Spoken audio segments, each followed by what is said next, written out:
Touhutonttu, moi! Tiistaissa mennään, keskiviikossa jo. Tässä eilen oli transporterihuoltoa, etujarrulevyjen palojen vaihtoa ja nyt tänään on tämmönen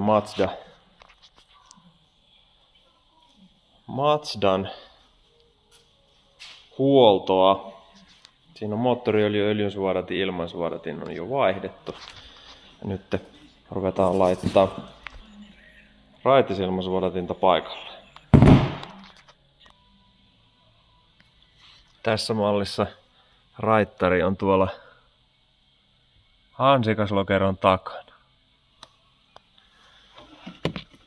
Se on näin helposti täältä napsastua. No.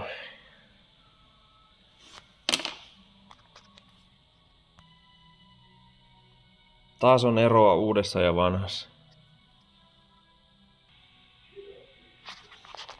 Mazdan huolto saatiin valmiiksi ja nyt ruvetaan seuraavaksi kasaamaan ton Audin konetta.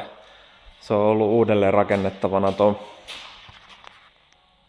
siinä on turbo uudelleen rakennettu ja koko kone on täysin uudelleen rakennettu.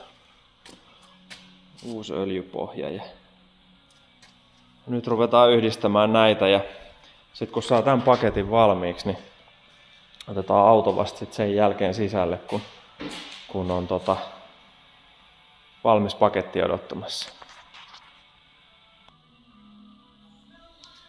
Siinä on nyt moottori ja Audin moottori ja vaihdelaatikko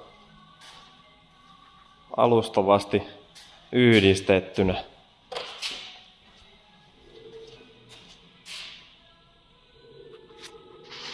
Sitten ruvetaan ottaa autoa kohta sisälle, toi lavalle ja autoa sisälle ja irrottaa kelkkaa siitä, niin saa ton paketin kelkkaa. Tälle mallille saatiin tänään nyt laturia ja ohjaustehostimme pumppuu ilmastoinnin kompuraa paikalleen, automaatti, öljyputket, startti, kaikki.